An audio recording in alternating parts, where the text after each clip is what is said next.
आपल्या सोबत आहेत गृहराज्यमंत्री डॉक्टर पंकज भोयरजी। कर्जमाफीमध्ये जिल्हा बँकांनाही मोठा दिलासा आहे। त्यामध्ये नागपूर आहे, वर्धा आहे। वर्ध्याच्या जवळपास 11,000 जिल्हा बँकेच्या खातेदारांना कर्जमाफीचा फायदा होणार आहे। काल GR निघाला, काय सांगा? खऱ्या अर्थानं राज्य शासनामध्ये राज्याचे मुख्यमंत्री सन्माननीय देवेंद्र फडणवीस साहेबांनी राज्यातल्या शेतकऱ्यांच्या हिताचे अनेक निर्णय घेतले आहे। छत्रपती शिवाजी महाराज कर्जमाफी योजना ही राबविण्यात आली होती, परंतु काही तांत्रिक बाबीमुळे जवळजवळ राज्यातल्या 70,000 शेतकऱ्यांच्या कर्जमाफीचे अर्ज त्या ठिकाणी प्रलंबित होते आणि याच्यामध्ये राज्यातल्या 8 जिल्हा मध्यवर्ती सहकारी बँका त्या ठिकाणी होत्या। 8 जिल्हा मध्यवर्ती सहकारी बँकांकरिता जवळजवळ 464 कोटी रुपयाचा निधी त्या ठिकाणी वितरित करण्यात आलेला आहे, ज्याचा जवळजवळ राज्यातल्या 70,000 शेतकऱ्यांना याचा फायदा होणार आहे। वर्धा जिल्ह्यातले 11,000 शेतकरी आहे, मोठा दिलासा मिळणार आहे। आणि ही जी आत्ताची कर्जमाफी आहे त्याच्या पूर्वीचा हा लाभ, त्याच्यापूर्वीचा हा लाभ आहे, कारण नागपूर जिल्ह्यात, विदर्भामध्ये नागपूर जिल्हा, वर्धा जिल्हा आणि बुलढाणा जिल्हा या 3 जिल्हा मध्यवर्तीच्या बँका होते, त्याच्यामध्ये ज्या खातेधारकांचे खाते होते त्यांना ही मदत त्या ठिकाणी देण्यात आलेली आहे। आदर्श शाळेबाबतही महत्त्वाचं पाऊल तुमच्या पुढाकाराने घेतलेलं आहे। 400पेक्षा जास्त आदर्श शाळा तयार करणार आहे सरकार। राज्यामध्ये मुख्यमंत्री माझी शाळा सुंदर शाळा हा उपक्रम त्या ठिकाणी चालू आहेत आणि त्याच पद्धतीनं डॉक्टर बाबासाहेब आंबेडकर आदर्श शाळा योजना ही देखील योजना सुरू आहे। राज्यातल्या सर्व शाळा, सर्व सरकारी शाळा इथलं इन्फ्रास्ट्रक्चर बदलविण्याचा प्रयत्न राज्य सरकारच्या माध्यमातून त्या ठिकाणी होतो आहे। आता ह्या टप्प्यामध्ये आपण जवळजवळ राज्यातल्या 412 शाळांच्या इन्फ्रास्ट्रक्चरचा कार्यक्रम हाती घेण्यात आलेला आहे। खरातची पत्ती जी आहे ती फरार आहे, त्याच्या मुलाला ताब्यात घेतलेलं आहे पोलिसांनी।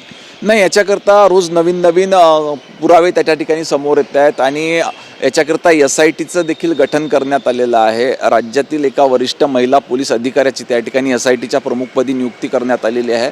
लवकरच त्याच्यामध्ये सर्व बाबींचा उलगडा होऊन दोषींवरती कारवाई करण्यात येईल। वडेट्टीवारांनी मागणी केलेली आहे की खरातच्या मुलीच्या लग्नाला जाणाऱ्यांवरही गुन्हे दाखल करा।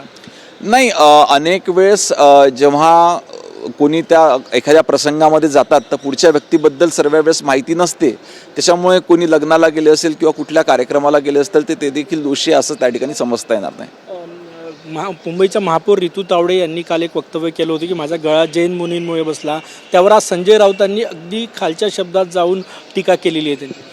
नाही, अनेक वेळेस आपण बघतो की अनेक व्यक्तींच्या ह्या श्रद्धा अनेक ठिकाणी असतात आणि कधीकधी त्यांना त्याचा अनुभव देखील येत असतो। अशा वेळेस त्यांनी त्यांच्या असलेल्या श्रद्धेबद्दल त्यांनी त्या ठिकाणी वक्तव्य केलं होतं, परंतु आज एक महिला मुंबईसारख्या महानगराची महापौर म्हणून त्या ठिकाणी काम करते आहे, त्या महिलेला प्रोत्साहन देण्याच्या ऐवजी टीका करण्याचं काम संजय राऊत यांनी करू नये। शेवटचा प्रश्न, अशा प्रकारचे भोंदू बाबा महाराष्ट्रात आहे, आपल्याकडे अंधश्रद्धा निर्मूलन कायदासुद्धा आहे, पण प्रबळपणे कारवाई होत नाही।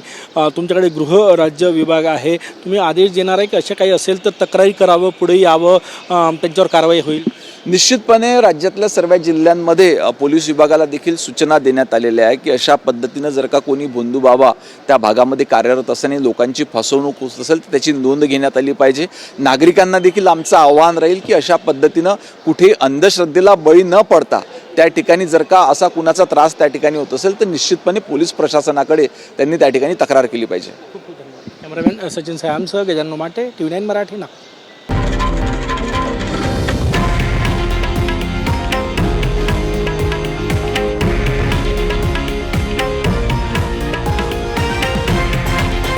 हे आहे देशातील नंबर 1 न्यूज नेटवर्क आणि आपण पाहत आहात TV9 मराठी, एकमेव।